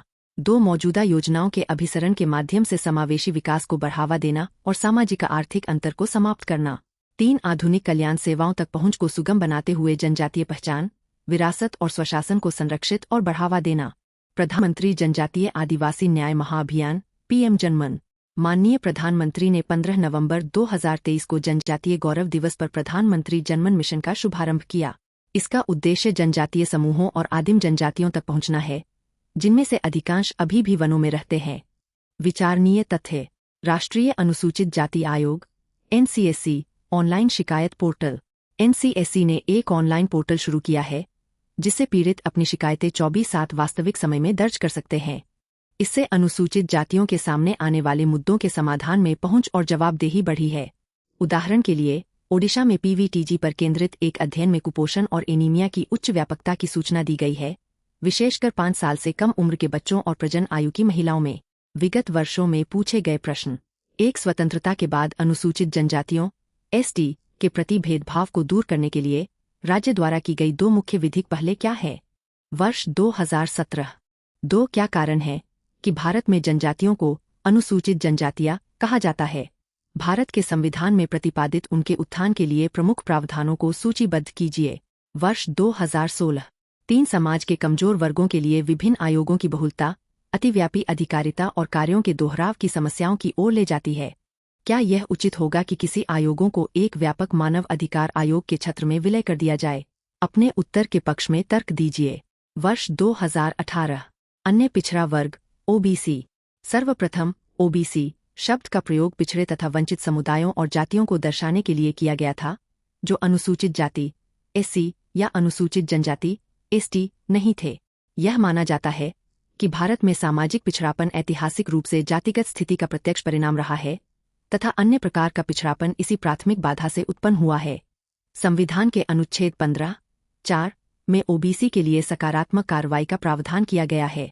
अनुच्छेद 16(4) राज्य को नागरिकों के किसी पिछड़े वर्ग के पक्ष में नियुक्तियों या पदों के आरक्षण के लिए विशेष प्रावधान करने की अनुमति देता है, यदि राज्य की राय में राज्य की अधीन सेवाओं में उनका पर्याप्त प्रतिनिधित्व नहीं है। OBC पहचान से संबंधित अन्य प्रावधान। भारत में पिछड़े वर्गों की आवश्यकताओं की पहचान करने और उनका समाधान करने की यात्रा एक निरंतर और जटिल प्रक्रिया रही है। शुरुआत 1953। कालेलकर आयोग ने पहली बार राष्ट्रीय स्तर पर अनुसूचित जातियों (SC) और अनुसूचित जनजातियों (ST) से पृथक पिछड़े वर्गों को मान्यता दी। 1980। मंडल आयोग की रिपोर्ट ने हिंदुओं में 1257 OBC समुदायों की पहचान की, जो अनुमानित जनसंख्या का 52% थे। महत्वपूर्ण विशेषताएं।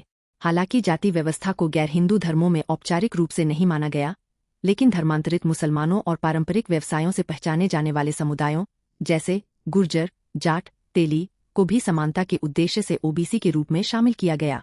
सूचीकरण और कार्यान्वयन। SC और ST के विपरीत, जिनकी एक ही राष्ट्रीय सूची है, OBC के लिए मूल और अलग अलग राज्यों के लिए अलग अलग सूचियां हैं। इसके परिणामस्वरूप केंद्र और राज्य स्तर की सरकारी नौकरियों और शैक्षणिक संस्थानों में आरक्षण लाभ के लिए अलग अलग सूचियां बनाई गई है। संवैधानिक मान्यता 2018। इस संवैधानिक संशोधन अधिनियम ने राष्ट्रीय पिछड़ा वर्ग आयोग (NCBC) को संवैधानिक दर्जा प्रदान किया।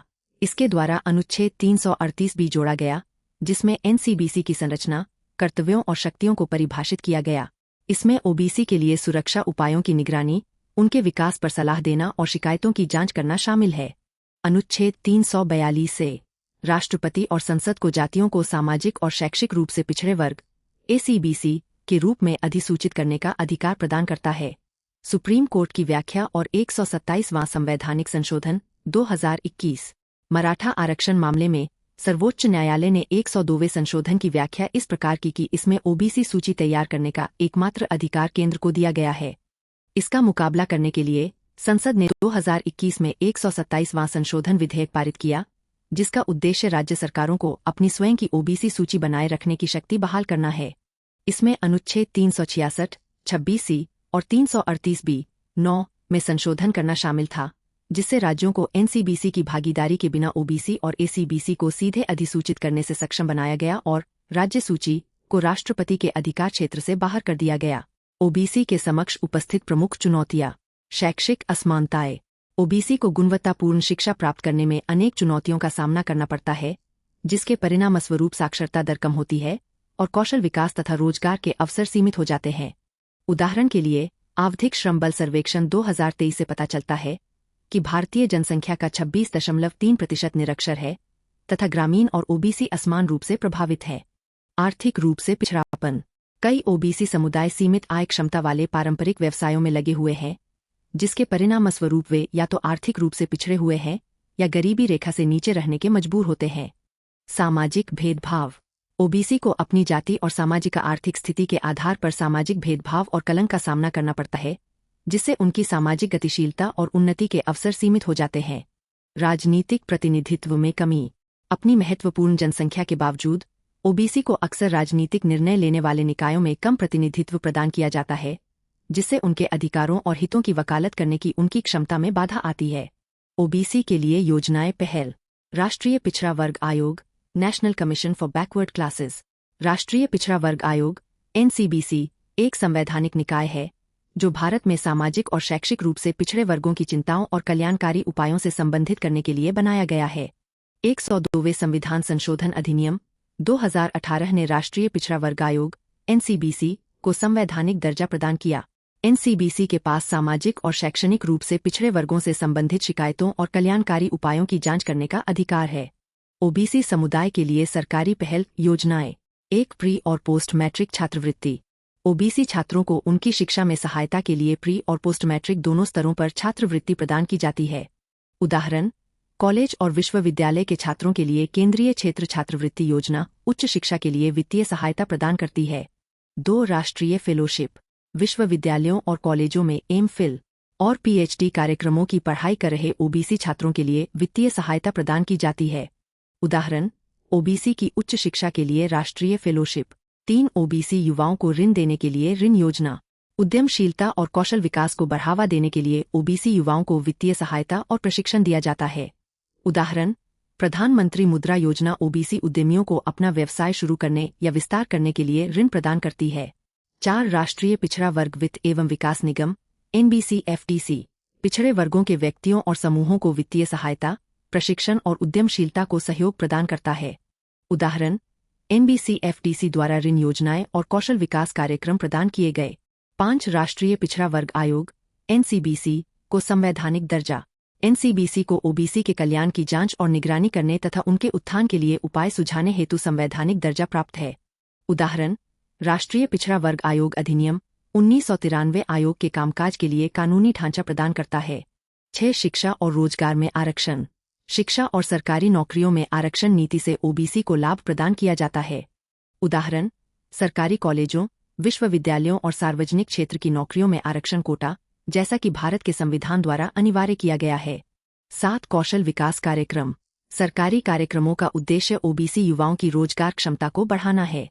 उदाहरण, प्रधानमंत्री कौशल विकास योजना PMKVY OBC सहित युवाओं के लिए कौशल प्रशिक्षण प्रदान करती है। OBC आरक्षण और क्रीमी लेयर से संबंधित मुद्दे। अन्य पिछड़ा वर्ग OBC का उपवर्गीकरण। पृष्ठभूमि। वर्ष 2017 में अन्य पिछड़ा वर्ग OBC के उपवर्गीकरण का अध्ययन करने के लिए न्यायमूर्ति रोहिणी आयोग की नियुक्ति की गई थी। आयोग ने वर्ष 2023 में अपनी उपवर्गीकरण रिपोर्ट प्रस्तुत की। उपवर्गीकरण की आवश्यकता। OBC एक बहुत बड़ा सामाजिक समूह है और OBC समुदाय के भीतर महत्वपूर्ण असमानताएं हैं। आरक्षण के लाभों का असमान वितरण है। कुछ उपजातियां आरक्षण के एक बड़े हिस्से पर अधिकार कर लेती हैं। उदाहरण के लिए 25% से अधिक आरक्षण का सिर्फ 10 उपजातियों को प्राप्त होने पर राष्ट्रीय पिछड़ा वर्ग आयोग (NCBC) ने आरक्षण लाभों के अधिक न्यायसंगत वितरण को सुनिश्चित करने के लिए ओबीसी को 3 समूहों में उपवर्गीकृत करने की सिफारिश की है। अत्यंत पिछड़ा, अधिक पिछड़ा और पिछड़ा। चिंताएं। निर्णायक आंकड़ों की कमी अन्य पिछड़ा वर्ग (ओबीसी) की सटीक पहचान और वर्गीकरण करने में चुनौती प्रस्तुत करती है। इस बात की चिंता है कि उपवर्गीकरण से जातिगत पहचान की राजनीति बढ़ेगी और बैंक की राजनीति में वृद्धि हो सकती है। प्रभावशाली अन्य पिछड़ा वर्ग (ओबीसी) उपजातियां इसका विरोध कर सकती है, जो उपवर्गीकरण को अपनी राजनीतिक और सामाजिक स्थिति के लिए खतरा मानती है। पृष्ठभूमि। ओबीसी आरक्षण हेतु गठित मंडल आयोग, द्वितीय पिछड़ा वर्ग आयोग, ने 1980 में अपनी रिपोर्ट प्रस्तुत की। सरकारी नौकरियों और शैक्षणिक संस्थानों में ओबीसी आरक्षण 1990 में लागू किया गया था। इंदिरा साहनी मामला 1992। सर्वोच्च न्यायालय ने ओबीसी आरक्षण को बरकरार रखा, लेकिन क्रीमी लेयर अवधारणा को पेश किया। क्रीमी लेयर से तात्पर्य ओबीसी के आर्थिक रूप से उन्नत वर्ग से है, जिन्हें आरक्षण लाभ से बाहर रखा गया है। उद्देश्य यह सुनिश्चित करना है कि सकारात्मक कार्रवाई ओबीसी समुदाय के सबसे वंचित लोगों तक पहुंचे। कार्यान्वयन। ओबीसी आरक्षण सरकारी नौकरियों, शैक्षणिक संस्थानों और सार्वजनिक क्षेत्र के उपक्रमों पर लागू होता है। ओबीसी आरक्षण का कोटा केंद्रीय और राज्य विनियमों द्वारा शासित होता है। प्रमुख चुनौतियां। क्रीमी लेयर की सही पहचान करने में समस्या। पात्र ओबीसी उम्मीदवारों में जागरूकता की कमी। शैक्षणिक संस्थानों में बुनियादी ढांचे का अंतराल। कुछ क्षेत्रों में असमान नीतिगत पहुंच। आर्थिक रूप से कमजोर वर्ग। आर्थिक रूप से कमजोर वर्ग (ईडब्ल्यूएस) आरक्षण से तात्पर्य आर्थिक रूप से वंचित व्यक्तियों के लिए सरकारी नौकरियों और शैक्षणिक संस्थानों में 10% आरक्षण से है, जो मौजूदा आरक्षण श्रेणियों एससी, एसटी, ओबीसी के अंतर्गत नहीं आते हैं। प्रमुख बिंदु। पात्रता। जिन परिवारों की वार्षिक आय 8 लाख रुपए से कम हो, 5 एकड़ से कम भूमि स्वामित्व वाले सभी धारक, 1000 वर्ग फुट से अधिक कोई आवासीय संपत्ति नहीं, परिवार का कोई भी सदस्य सरकारी सेवा या पेशेवर पद पर न हो। उद्देश्य। समाज के आर्थिक रूप से कमजोर वर्गों को शिक्षा और सरकारी रोजगार तक समान अवसर प्रदान करना। कानूनी आधार।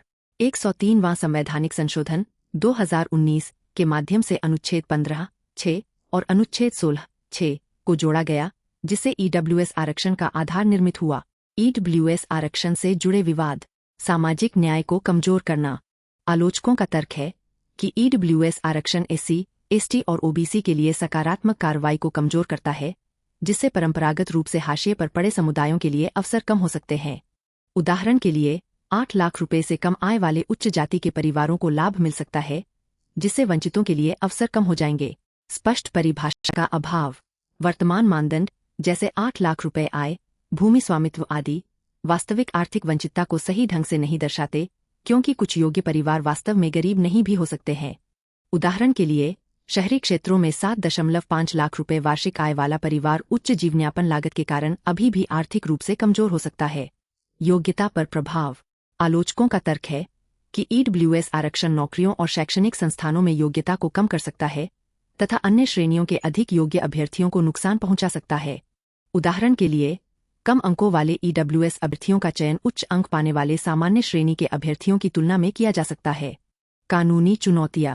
103वें संविधान संशोधन को संविधान में समानता के सिद्धांत का उल्लंघन बताकर चुनौती दी गई थी। Case study. जनहित अभियान केस 2020 में ईडब्ल्यूएस आरक्षण को सर्वोच्च न्यायालय द्वारा संवैधानिक घोषित किया गया, लेकिन इससे जुड़ी बहस जारी है। ग्रामीण गरीबों का बहिष्कार। ईडब्ल्यूएस आरक्षण मुख्य रूप से आय को आधार मानता है, जबकि ग्रामीण और असंगठित क्षेत्र के गरीबों को इससे बाहर किया जा सकता है, जो अधिक गरीबी का सामना करते हैं। प्रमुख आंकड़े। नीति आयोग 2020 के अनुसार ग्रामीण भारत में गरीबी दर अधिक है, लेकिन संपत्ति के स्वामित्व के मानदंड के कारण ऐसे कई परिवार इस श्रेणी से बाहर रह जाते हैं। आगे की राह। 1. ईडब्ल्यूएस मानदंडों की समीक्षा करना। वास्तविक आर्थिक नुकसान को समझने के लिए स्थान, शिक्षा और स्वास्थ्य सेवा जैसे कारकों का आकलन करने वाला एक व्यापक ढांचा तैयार करना। उदाहरण के लिए, आय, स्वास्थ्य और शिक्षा संकेतकों के संयोजन का उपयोग करना। 2. समावेशी आरक्षण। ग्रामीण और असंगठित क्षेत्र के श्रमिकों के लिए ईडब्ल्यूएस आरक्षण का विस्तार करना। Case study. केरल के गरीबी उन्मूलन कार्यक्रम का लक्ष्य ग्रामीण गरीबों को शिक्षा और स्वास्थ्य सेवा प्रदान करना है। 3. कौशल विकास पर ध्यान केंद्रित करना। रोजगार क्षमता में सुधार के लिए कौशल भारत मिशन जैसी पहलों के माध्यम से आर्थिक रूप से वंचित व्यक्तियों के लिए कौशल और शैक्षिक अवसरों को बढ़ाना। 4. आवधिक प्रभाव मूल्यांकन। ईडब्ल्यूएस आरक्षण के सामाजिक, आर्थिक और शैक्षिक प्रभावों का नियमित मूल्यांकन किया जाना चाहिए। महत्वपूर्ण आंकड़े। तमिलनाडु आरक्षण नीतियों का प्रभावशीलता का मूल्यांकन करने के लिए आवधिक सर्वेक्षण आयोजित करता है। 5. जन जागरूकता को मजबूत करना। ईडब्ल्यूएस आरक्षण के मानदंड, लाभ और उद्देश्यों के बारे में लोगों को शिक्षित करने के लिए व्यापक अभियान शुरू किए जाने चाहिए। उदाहरण के लिए, उत्तर प्रदेश में सरकारी आउटरीच कार्यक्रमों ने जनता को आरक्षण के लाभों के बारे में सफलतापूर्वक शिक्षित किया। एससी, एसटी, ओबीसी के लिए कल्याणकारी योजनाओं के कार्यान्वयन में बाधाएं। 1. निधियों का कम उपयोग। अनुसूचित जाति उपयोजना (SC, SP) और जनजातीय उपयोजना (TSP) जैसी योजनाओं के अंतर्गत आवंटित निधियां या तो खर्च नहीं हो पाती या उनका उचित उपयोग नहीं हो पाता। उदाहरण के लिए, 2022 से 23 में कुछ राज्यों में लगभग 22% SC, SP और 24% TSP फंड अप्रयुक्त रह गए। CAG report. 2. लीकेज और भ्रष्टाचार। कल्याणकारी लाभ अक्सर बिचौलियों या धोखेबाज लाभार्थियों के कारण इच्छित व्यक्ति तक नहीं पहुंच पाते। उदाहरण के लिए, अनुसूचित जातियों के लिए पोस्ट मैट्रिक छात्रवृत्ति योजना में पंजाब और हरियाणा में धोखाधड़ी के मामले सामने आए, जहां संस्थानों ने धनराशि का दुरुपयोग किया। 3. लाभार्थियों में जागरूकता का अभाव। कई अनुसूचित जाति, अनुसूचित जनजाति और अन्य पिछड़ा वर्ग परिवार योजना के प्रावधानों या पात्रता मानदंडों से अनभिज्ञ हैं। उदाहरण के लिए, 2018 के NSSO सर्वेक्षण में पाया गया कि 40% से भी कम SC, ST परिवारों को सरकारी छात्रवृत्ति के बारे में जानकारी थी। 4. जाति आधारित भेदभाव और बहिष्कार। स्थानीय अधिकारी या अन्य प्रभावशाली समुदाय लाभार्थियों तक पहुंचने में बाधा डाल सकते हैं, खासकर ग्रामीण क्षेत्रों में। उदाहरण के लिए, कानूनी प्रतिबंधों, सफाई कर्मचारी आयोग की रिपोर्ट के बावजूद दलितों को हाथ से मैला ढोने और मनरेगा के तहत कम वेतन देने की घटनाएं जारी है। 5. अपर्याप्त कार्यान्वयन क्षमता। क्षेत्रीय कर्मचारियों की कमी, खराब निगरानी और कमजोर जवाबदेही प्रणाली योजनाओं के प्रभाव को कम करती है। उदाहरण के लिए, नीति आयोग 2020 ने पाया कि कई राज्यों में SC, ST योजनाओं के लिए समर्पित नोडल अधिकारियों की कमी के कारण क्रियान्वयन में बाधा आती है। आगे की राह। मौजूदा सरकारी प्रयासों को अधिक प्रभावी एवं समन्वित बनाना। सामाजिक योजनाओं के नवाचार, प्रभावशीलता और प्रभाव के आधार पर राज्यों की रैंकिंग शुरू करना। देश भर में उन प्रमुख सामाजिक प्रथाओं की पहचान की जानी चाहिए जो अभी भी दलितों को अलग अलग करती है, चाहे वे स्कूल हों, घर हों या कार्यस्थल हों। और छात्रों, शिक्षकों, ग्रामीणों तथा कंपनियों आदि के लिए लक्षित संचार अभियान चलाए जाने चाहिए। बजट आवंटन जनसंख्या में उनकी हिस्सेदारी के अनुपात में होना चाहिए। सामाजिक और शैक्षिक सशक्तिकरण के साधन के रूप में आरक्षण। आरक्षण से तात्पर्य सकारात्मक कार्रवाई की एक ऐसी प्रणाली से है जिसका उद्देश्य शिक्षा, रोजगार और राजनीति में प्रतिनिधित्व में सुधार करके ऐतिहासिक रूप से वंचित समुदायों के लिए सामाजिक न्याय सुनिश्चित करना है। मूलतः आरक्षण केवल अनुसूचित जातियों (SC) और अनुसूचित जनजातियों (ST) को दिया जाता था, लेकिन बाद में मंडल आयोग की रिपोर्ट के कार्यान्वयन के बाद 1987 में इसे अन्य पिछड़ा वर्गों में भी शिक्षा और सार्वजनिक रोजगार तक बढ़ाया गया। 103वें संशोधन अधिनियम 2019 ने पूर्ववर्ती अनारक्षित श्रेणी के छात्रों में आर्थिक रूप से कमजोर वर्गों के लिए 10% अतिरिक्त कोटा प्रदान किया। ऐतिहासिक अन्याय और जाति आधारित भेदभाव। भारतीय सामाजिक संगठन की चतुर्वर्णी प्रणाली ने इन सामाजिक समूहों को ऐतिहासिक अन्याय और जाति आधारित भेदभाव का शिकार बनाया। पिछड़ापन। ये सभी मानकों पर सामाजिक और आर्थिक रूप से पिछड़े हैं और उनकी स्थिति आज भी संतोषजनक नहीं है। असहभागिता। ये अवसरों की कमी के कारण विभिन्न सामाजिक गतिविधियों में सक्रिय रूप से भाग नहीं ले सके। सार्वजनिक सेवाओं में पिछड़े वर्गों का अपर्याप्त प्रतिनिधित्व। सार्वजनिक सेवाओं में पिछड़े वर्गों का अपर्याप्त प्रतिनिधित्व उन्हें शिक्षा, सत्ता और आकर्षक नौकरियों से वंचित रखता है। चित्र 2.10 भारत में आरक्षण का अवलोकन। सकारात्मक पक्ष। ऐतिहासिक रूप से वंचित समुदायों (SC, ST, OBC) का उत्थान करता है। शिक्षा, रोजगार और शासन में भागीदारी सुनिश्चित करता है। अनुच्छेद 15, 4, 16, 4, 330 और 332 के माध्यम से संवैधानिक रूप से समर्थित है। अधिक न्याय एवं व्यापक भागीदारी के लिए सुधारात्मक उपाय के रूप में कार्य करता है। अवसर उपवर्गीकरण, जैसे रोहिणी समिति, बेहतर वितरण सुनिश्चित करता है। क्षमता निर्माण और कौशल आरक्षण के पूरक हो सकते हैं। प्रौद्योगिकी पारदर्शिता और दक्षता बढ़ा सकती है। नकारात्मक पक्ष। प्रायः प्रभावशाली उपसमुदायों क्रीमी लेयर द्वारा लाभ प्राप्त किया जाता है। शिक्षा और रोजगार में योग्यता का कथित रूप से कमजोर होना। नियमित समीक्षा के अभाव में जातियों की सूचियों का अप्रचलित होना। सशक्तिकरण की बजाय अधिकारिता की मानसिकता को बढ़ाना। चुनौतियाँ। समाज और राजनीति में जाति आधारित ध्रुवीकरण, नवीन समुदायों से बढ़ती मांगें, कानूनी संघर्ष, विवाद और न्यायपालिका पर अत्यधिक निर्भरता। दीर्घकालिक संस्थागत सुधारों से ध्यान हट सकता है। आरक्षण का प्रभाव। केंद्रीय प्रशासनिक सेवाओं में अनुसूचित जातियों का प्रतिनिधित्व 1984 में वर्ग बी सेवाओं में 14% तक पहुंच गया, 2003 में वर्ग बी में 14.3% तक पहुंच गया तथा 2015 में वर्ग ए के 13.3% तक पहुंच गया। केंद्रीय सार्वजनिक क्षेत्र उपक्रमों CPSI में उनका अनुपात 2004 में 14.6% से बढ़कर 2014 में 18.1% हो गया। इसके साथ साथ अनुसूचित जातियों की साक्षरता दर 1981 में 21.38% से बढ़कर 2011 में 66.1% हो गई। इष्टतम लक्ष्य प्राप्त करने के लिए प्रभावी सुझाव। अनुसूचित जाति एवं अनुसूचित जनजाति समुदायों का उपवर्गीकरण तथा अनुसूचित जाति एवं अनुसूचित जनजाति समुदायों पर क्रीमी लेयर अवधारणा लागू करके आरक्षण लाभ प्राप्त करने के लिए अपेक्षाकृत गरीब लोगों को प्राथमिकता देना। सर्वोच्च न्यायालय ने 2020 में फैसला सुनाया कि राज्य अनुसूचित जातियों SC, अनुसूचित जनजातियों ST और सामाजिक एवं शैक्षिक रूप से पिछड़े वर्गों ACBC की सूची को उपवर्गीकृत कर सकते हैं, ताकि आरक्षण के वास्तविक उद्देश्य को प्राप्त करने के लिए उनमें से विशेष रूप से वंचितों को तरजीही उपचार प्रदान किया जा सके। आरक्षण लाभ को 1 या 2 पीढ़ियों तक सीमित किया जाना चाहिए। सरकारी कर्मचारियों की अगली पीढ़ी के लिए इसे बंद किया जा सकता है। डायनेमिक आरक्षण। प्रत्येक उपवर्ग में मौजूद असमानताओं की पहचान की जानी चाहिए और प्रत्येक श्रेणी में विकलांगों, महिलाओं आदि को प्राथमिकता देकर कल्याण के अवसर सुनिश्चित किए जाने चाहिए। महत्वपूर्ण शब्दावली। अस्पृश्यता, सामाजिक बहिष्कार, आर्थिक हाशिए पर होना, जाति आधारित भेदभाव, अनुसूचित जाति आरक्षण, संवैधानिक सुरक्षा, नागरिक अधिकार संरक्षण अधिनियम, अत्याचार निवारण अधिनियम, मैला ढोने की प्रथा, अनुसूचित जातियों का उपवर्गीकरण, जनजातीय समुदाय, भौगोलिक अलगाव, जनजातीय सशक्तिकरण, पंचायत, अनुसूचित क्षेत्रों तक विस्तार अधिनियम, पेशा, जनजातीय सशक्तिकरण, जनजातीय शिक्षा, जनजातीय स्वास्थ्य पहुंच, जनजातीय विकास एवं जनजातीय भूमि अधिकार आदि। 2.